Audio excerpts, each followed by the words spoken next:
Hi, this is Andrew with softwaremedia.com with a tutorial on how to convert a digital image into a flash animation. Alright, the first step we're going to do here is we're going to start in Adobe Fireworks, and we're going to grab our image by going File, Open, and grab any digital image you have. And what we're going to do is we're going to animate my hand so it's waving to all of you, and we are going to make my head bob back and forth because it's goofy. So what we're going to do first, we need to get rid of this background area, and how we do that is over here you'll see the magic wand tool. I'm going to click on that, select the background area, and you can change your tolerance down here. Obviously I want to select as much as I can without selecting part of my hand or myself. Once that is it, you just hit your delete key and it will delete the background. Now grab your pointer tool and double click anywhere on the stage to get that selection off. Now we need to get rid of the rest of this background here. So click on my cell, then go over here and click the erase tool and click and drag over the background you want to get rid of, which is all this junk. So give me a second here while I do that. Now a good way to test to see if you got everything is click outside so you get the properties of the page here, and change your canvas color to like a dark color like black, and then you'll see all the background is gone that we have. Now we need to import myself into Flash by clicking on the image, right click, edit, copy, opening our Flash program, file, new, Flash file. Before we do anything, we're going to file save. We're just going to overwrite the one I did before, and I'm going to save it as Andrew waving hi.fla. And yes, I want to replace my old one. And I'm going to right click in the stage and hit paste. Leave everything default selected, and here it comes in. And I'm going to position it down at the bottom. And to clean up the library here, you'll notice that if your library is not up, hit F11 and that'll pull up your library. Double click on the folder Fireworks Objects and copy to, and you'll see the bitmap image down there. Now we want to get it out of those folders. I just like to do that. It cleans it up a little bit in the library, so I'm going to drag it outside, and then I'm going to click on the Fireworks Objects folder and hit my delete key. Now you notice I'm gone, I'm not on the stage anymore, but as you can see I'm still in the library. So what we're going to do is drag the bitmap back onto the stage, click in here, and there I am. And we're going to convert this to a symbol by clicking on it, modify, convert to symbol. I'm going to name it G body. Now that we've converted that to symbol, we need to isolate and break off the hand and the head. So to do that, we'll double click on myself, which allows us to get in the body symbol itself. Once in here, select on the image, click modify, bitmap, trace bitmap, and what we're going to do here is convert this image to a vector graphic, which allows us to select any part of the image we want and maneuver it. So we're going to hit OK, and as you can see all of me is selected and converted to a vector image. Now we just want to select the hand and convert that into a symbol. So in order to do that, grab the lasso tool over here, select around the hand, and then I'm going to cut it off right at the sleeve here. Go ahead and connect that lasso tool together.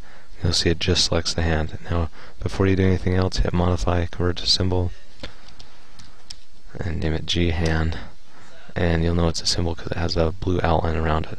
Now grab your pointer tool, and we don't want the hand in the body symbol, so we're going to go ahead and select it and hit the delete key, get rid of that. But don't worry, it's still in our library down here, as you can see. So now we're going to do the same thing with the head. So we need to go get the lasso tool again, drag around the head, selects just the head, hit modify, convert to symbol, G head, enter.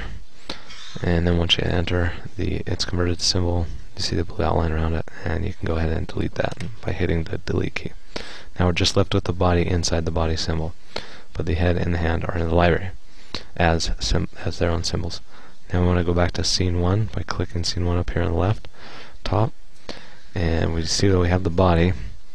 Now we're going to go down here in the layer, in the timeline we need 2 more layers, one for the hand and one for the head.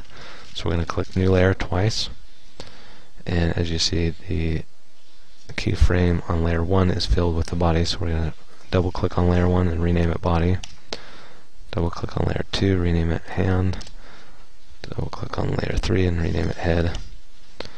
And we're going to drag the hand layer by clicking and dragging below the body. So when we rotate the hand, it rotates up in the sleeve and not in front of it.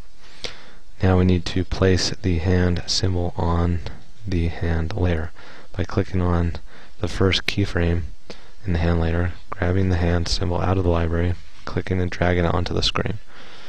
Once we got on the screen, we need to line it up to where we cut it off by using the arrow keys. There we go. Okay, once we have done that, then we want to get the head on the stage by clicking on the first keyframe of the head layer, clicking and dragging the head symbol onto the stage, position it with our arrow keys. We want to go back down to the hand layer, and we're going to make the hand wave back and forth. And what we're going to do first, we got to right click on the keyframe, hit create classic tween. It makes it so we can apply motion to this object. We're going to click out on frame 10 and hit F6, which copies the previous frame onto frame 10. Click out on frame 20, click F6 as well. And now frame 1 and frame 20 are the same, and we're going to keep those the same. And frame 10 is the one we're going to actually rotate the hand. You'll notice that the body has disappeared. In order to get the body to stay on the screen the whole time, it needs to come out the full 20 frames. And in order to do that, click on the body layer, frame 20, and hit F5, which just carries that keyframe all the way over to frame 20. And now we see the body. Now we want to go back and select the keyframe on frame 10 on the hand layer, and because since that's one we're going to edit and make rotate, we're going to go over here on the toolbar, click Free Transform tool, hover outside of the hand until you see the circular arrow, click and drag to the left till whatever amount you want to rotate the hand, click the selection tool, click on the hand and use the arrow keys to position it to where it looks like it just rotated inside of the sleeve here. Now we're going to click outside of there. We're done with the hand. Then we're going to go to the head and click on the first keyframe in the head layer. Right click on it. Hit create classic tween. We're going to make the head bob twice, right and left. So we're going to go on frame 5 and hit F6, frame 15, F6, frame 20 and F6. And remember, frame 20 and 1 are going to be the same starting and ending position. But frame 5, we want to rotate it a little bit. So let's click on frame 5 in the head layer, go up here, hit our Free Transform tool, hover outside the head until you see the circular arrow, move it just slightly to the left. Then grab our selection tool and use our arrow keys. Now we're going to go on frame 15 and you'll see it selected. Grab the Free Transform tool, do the same thing except tilt it to the right a little bit. Click the selection tool again, use our arrow keys, position that in the right spot. We'll save our document and file save. And now I want to test it out by hitting Control Enter. So there you have it. And that's how you turn a digital image into a vector image and animate it however you want. Once again, this is Andrew with softwaremedia.com. Over and out.